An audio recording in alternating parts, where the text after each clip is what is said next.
जय हिंद दोस्तों। एग्जामफिट एकेडमी में आपका स्वागत है। और आज हम लोग करंट अफेयर का एक सीरीज स्टार्ट कर रहे हैं जिसमें पिछले एक साल का जो 1000 करंट अफेयर है, जो कि टॉप 1000 है, उसको डिस्कस करेंगे डिटेल में। ठीक है, डिटेल का मतलब बहुत ज़्यादा डिटेल भी नहीं है, बहुत ज़्यादा शॉर्ट भी नहीं, जिससे क्वेश्चन एग्जाम में आ सकता है, उसी को मैंने लिया है। ठीक है, तो हम लोग टॉप 1000 करंट अफेयर को डिस्कस करने वाले हैं। तो इसका शुरुआत करते हैं हम लोग। पहला करंट अफेयर, पहला न्यूज पीवी सिंधु से है ना। ये जनवरी की ही बात है। पीवी सिंधु जो है वो बैडमिंटन की खिलाड़ी है, और बैडमिंटन में ये भारत की पहली ऐसी महिला बनी है जो 500 सिंगल्स मैच, 500 सिंगल्स बैडमिंटन का जीतने वाली पहली भारतीय महिला बनी है, वो पूरे भारत में। और वर्ल्ड में अगर गिना जाए तो ये 6ठे नंबर पर है। ठीक है, और ये भारत में कितने नंबर पर है? पहली नंबर पर है। ठीक है, अभी तक कोई भी महिला जो है वो बैडमिंटन में चैंपियन नहीं बनी है, वर्ल्ड चैंपियन नहीं बनी है, सिर्फ यही बनी है। पीवी सिंधु के अलावा कोई नहीं बनी है भारत में, इसीलिए पीवी सिंधु नाम बहुत इंपॉर्टेंट है।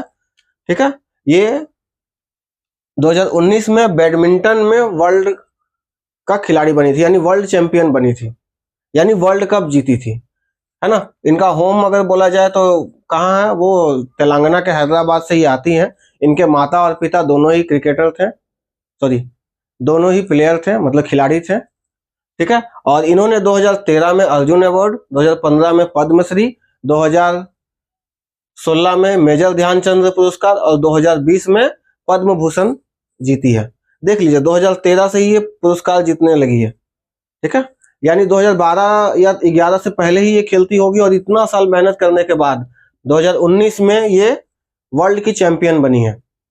यानी कितना मेहनत करना पड़ा होगा, यहां से यहां तक पहुंचने में कितना समय लगा। ठीक है, तो सफलता एक दिन में नहीं मिलता है, बहुत समय लगता है और मेहनत करना पड़ता है, और ये हम लोग पीवी सिंधु से सीख सकते हैं। चलिए नेक्स्ट, ऑपरेशन मेगाबुरु। ऑपरेशन मेगाबुरु, ये जो ऑपरेशन मेगाबुरु है झारखंड से संबंधित है। ये सारंडा की पहाड़ी है हम लोग के यहाँ, जो आपकी पश्चिमी सिंहभूम यानी वेस्ट सिंहभूम में आती है। यहाँ पर हुआ क्या ना कि सीआरपीएफ के ब्लैक कमांडो होते हैं ना, कोबरा कमांडो, और झारखंड पुलिस, इन्होंने मिलकर एक अभियान चलाया जिसका नाम रखा ऑपरेशन मेगाबुरु। मेगाबुरु का एक्चुअली में मतलब ये होता है ऊंचा ऊंचा पहाड़। ठीक है, तो नक्सली लोग कहाँ रहता है? ऊंचा ऊंचा पहाड़। तो यहीं पर 17 नक्सलियों को ढेर कर दिया गया था। किसके द्वारा? सीआरपीएफ के द्वारा, है ना।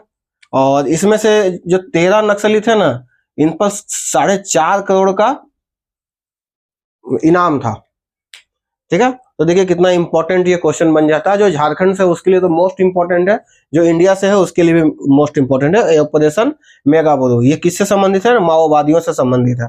ठीक है, सारंडा का वन, वेस्ट सिंहभूम, सीआरपीएफ द्वारा इसे किया गया, इतना याद रखिए। चलिए नेक्स्ट, पुरुष हॉकी इंडिया। पुरुष हॉकी इंडिया 2025-26 का खिताब किसने जीता है? कलिंगा लांसर्स ने जीता। कलिंगा लांसर्स यही जनवरी में हो रहा था, हम लोग देखने गए थे, है ना। फाइनल तो ऐसे हुआ था आपका भुवनेश्वर तरफ, लेकिन यहाँ भी हुआ था कुछ कुछ मैच, रांची में हम लोग गए थे देखने। ठीक है, तो जीता किसने है? कलिंगा लांसर्स ने। और उप विजेता कौन रहा है?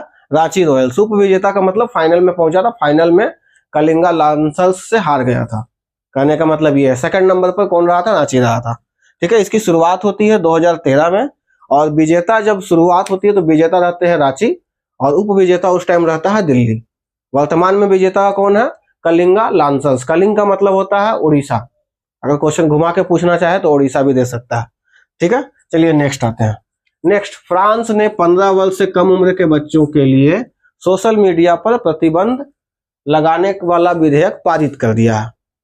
ठीक है, क्या है? सोशल मीडिया पर 15 वर्ष से कम उम्र का जो बच्चा है ना, उसका अकाउंट होगा तो डीएक्टिवेट कर दिया जाएगा। ये इसलिए किया गया है क्योंकि आजकल आप लोग देख रहे हो, फेसबुक हो गया, इंस्टा हो गया, और ये सब जो है एक मैथोलॉजी पर चल रहा है। ठीक है, अगर आपको कोई कुछ भी थोड़ा सा पसंद आता है तो उसी टाइप का आपको दिखाया जाएगा, उसी टाइप का दिखाया जाएगा, आपका माइंड को पूरा वॉश कर दिया जाएगा। ठीक है, तो इसी का हवाला देते हुए फ्रांस ने 15 वर्ष से कम उम्र के बच्चों को वहां पर सोशल मीडिया पर बैन लगा दिया। ठीक है, यानी थोड़ा सा दिमाग विकसित हो जाए तब देखो, कोई दिक्कत नहीं है ना। तो 15 वर्ष की उम्र के बच्चों को सोचने का क्षमता उतना नहीं होता, जो दिखाया जाता है वो उसको वो सच मानते हैं। सोशल मीडिया को ही सच मानते हैं। भारत में क्या 20 वर्ष का भी बच्चा सच्चे मानता है ना। इन्फ्लुएंसर बनने के चक्कर में गोबर चाटता है, कुछ कुछ करता है। ठीक है, तो चलिए नेक्स्ट पे आते हैं। और ये जो है ना, फ्रांस ऐसा पहला देश नहीं है, इससे पहले ऑस्ट्रेलिया भी ये काम कर चुका है, लेकिन ये 16 वर्ष से कम उम्र के बच्चों के लिए किया है कि 16 वर्ष से कम उम्र के बच्चों को सोशल मीडिया पर नहीं रहने देना है। ऐसा नहीं है कि नहीं रहेगा, लेकिन जो अकाउंट बनाते हैं वो डीएक्टिवेट हो जाएगा, है ना। चलिए कम से कम कुछ तो किया। अब हम लोग आते हैं नेक्स्ट, ECI यानी election commission of India net ने डिजिटल प्लेटफॉर्म जारी किया है ना। और ये किसने जारी किया है? भारत के निर्वाचन आयोग, है ना, नाम से ही पता चल रहा, ECINET यानी ECI net digital platform Bharat के निर्वाचन आयोग ने लॉन्च किया है। क्यों किया होगा सोच लीजिए, है ना। निर्वाचन से संबंधित जो भी आपको जानकारी चाहिए वो यहाँ पर आपको मिल जाएगा। ये क्या है? एक डिजिटल प्लेटफॉर्म है, किसका? ये आपका इलेक्शन कमीशन का। ठीक है, अभी वर्तमान में इलेक्शन कमिश्नर कौन है, मतलब इलेक्शन कमीशन मुख्य चुनाव आयुक्त कौन है? ज्ञानेश कुमार है। ठीक है, नाम से पता कीजिए, जो चुनाव करवाते हैं वो क्या होते हैं? ज्ञानी होते हैं। तो यहाँ से आप याद कर सकते हैं ज्ञानेश कुमार। ठीक है, और हमारा इलेक्शन कमीशन निर्वाचन आयोग आर्टिकल 120 लगभग इतना ही है, इसको देख लेंगे अच्छा से। चलिए नेक्स्ट, 9वां अंतर्राष्ट्रीय मसाला सम्मेलन ISC 2026। ठीक है, मसाला का बात आता है तो कौन आता है नंबर 1 पर?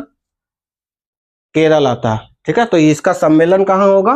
केरल के कोच्चि शहर में होगा। केरल के कोच्चि शहर में होगा। और इसका उद्घाटन कौन करेगा? अमिताभ कांत। ये मोस्ट इंपॉर्टेंट है, इससे क्वेश्चन आ भी गया है।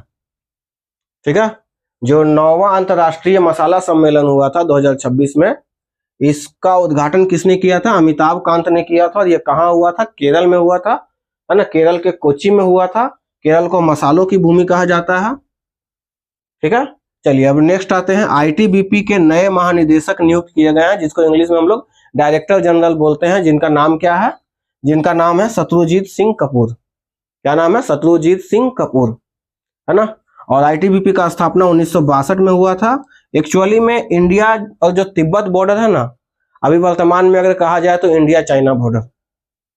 ठीक है, लेकिन इसका नाम ITBP का मतलब भी होता है इंडो तिब्बतन बॉर्डर पुलिस। ठीक है, इंडिया और तिब्बत बॉर्डर का रखवाली के लिए इसका स्थापना 1962 में किया गया था। ठीक है, और इसका मुख्यालय नई दिल्ली में है। चलिए, अगर वीडियो पसंद आता है तो चैनल को लाइक कीजिए, सब्सक्राइब कीजिए, और अपने जितने भी दोस्त हैं जो करंट अफेयर पढ़ना चाहते हैं सबको शेयर कीजिए। जय हिंद।